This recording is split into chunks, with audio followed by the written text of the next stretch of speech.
Hey guys, how are you? I wanted to take today's video and talk a little bit about a comment that I've been getting a lot recently and increasingly so.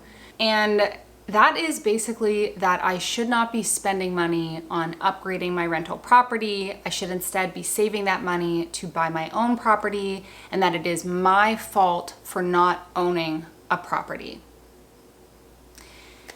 I just think that I have an issue with that type of comment on so many different levels. I'll talk about the most obvious thing, and then I'll talk about some of the things behind the scenes that you guys might not know is going on that just contributes to the situation that I'm in and that other people might be in. So the most obvious one, I think, for why this comment gets under my skin is that there's a lot of people who in their whole lifetime might never own a home. Like if someone wants to live in New York City, for example, a home is so expensive to buy that they might rent forever.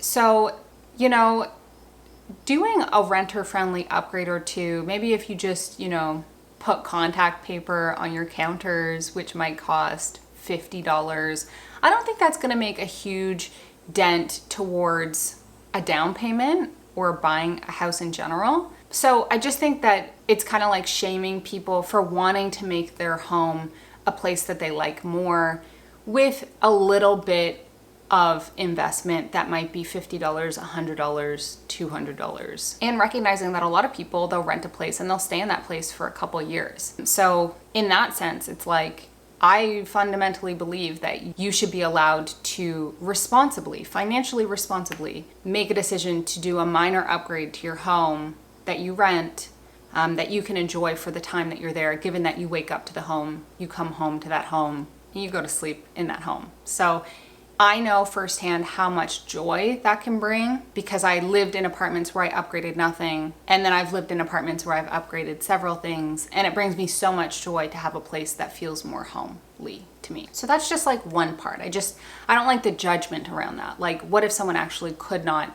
afford a down payment and they're in this situation and now they're not allowed to make it their home? Like, I don't know. That doesn't sit well with me. And then for me, I think there is more behind the scenes of the story that I've never really shared, but I will share today.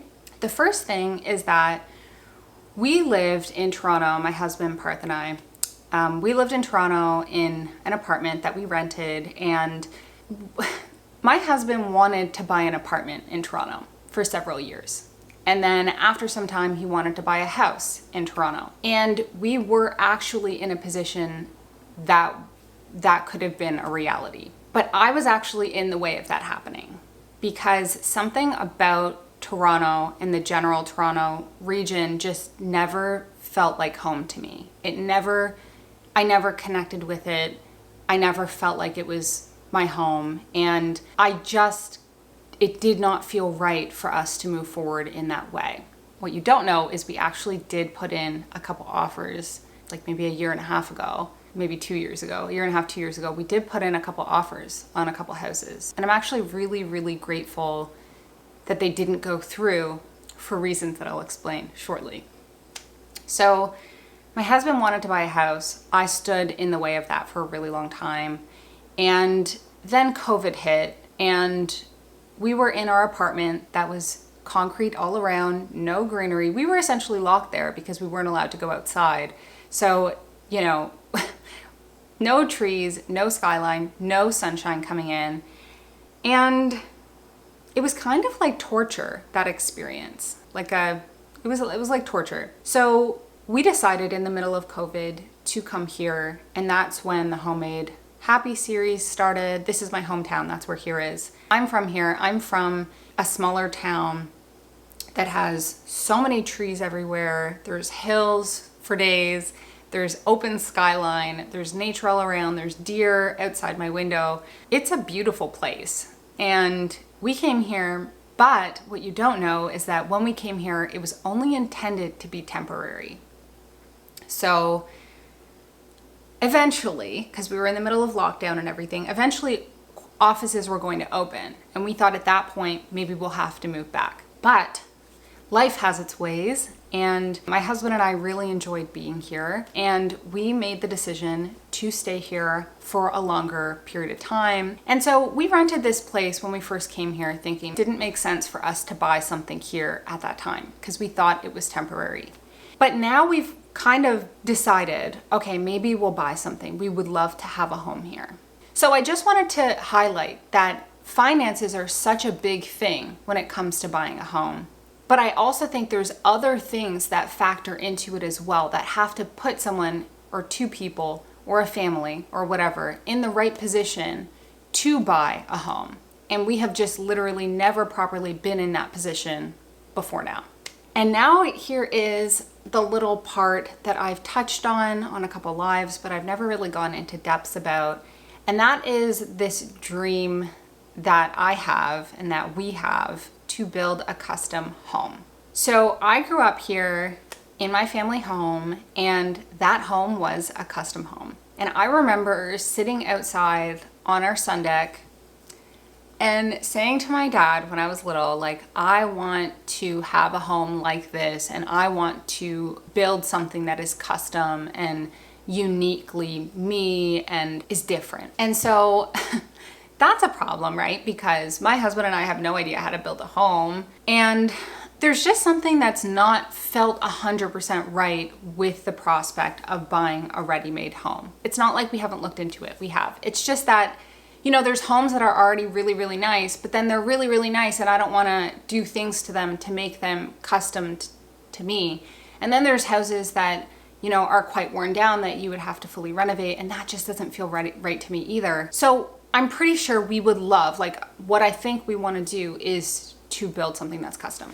Now, I have been the type of person since I was little that, like, I always wanted to do something that was uniquely me, whether that be with fashion, with my prom dress, with whatever it was. I always wanted that for myself. So I would love for that dream to come true. Now, there's something else in the mix here. And that is that we are somewhere that is in a small town. And this is one of the first times that we might potentially be able to find a property that meets our second dream of having a property with trees, a property with skyline, maybe some hills.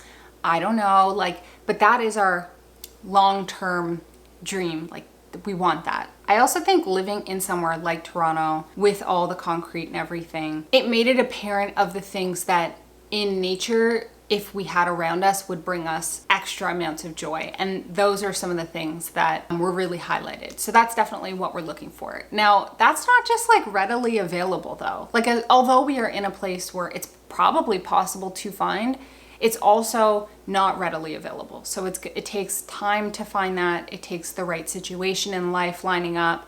It's gonna take the right person listing that type of land for sale, and us, you know, finding that at the right time. And so we periodically look, but we have not found the right thing. And at the same time, if you have watched the Homemade Happy series, you've seen how happy I actually am in this apartment. This apartment is not new, it's not modern, and nonetheless, I am really happy here. We have done so many little upgrades to it that have made it feel extra homey and really special, and those things have made a huge difference, and I see no problem with that in a rental ever. I think that actually has really helped to increase contentment. And contentment is one of the most important things in life to me personally. It is what allows me to be in a situation that's not my dream situation and not my ideal situation, but still be fully appreciative and valuing of the things that I have around me. So I think that we should all be in a position where we are valuing what we have.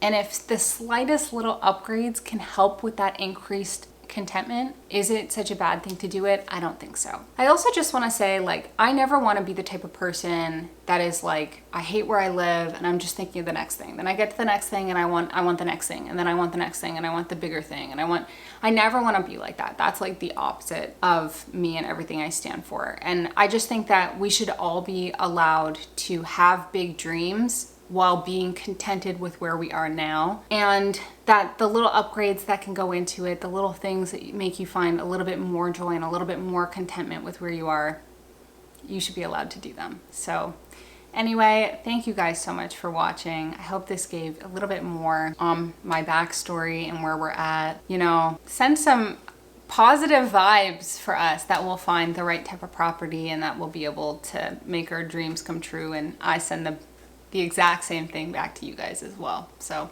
I love you guys. See you next week.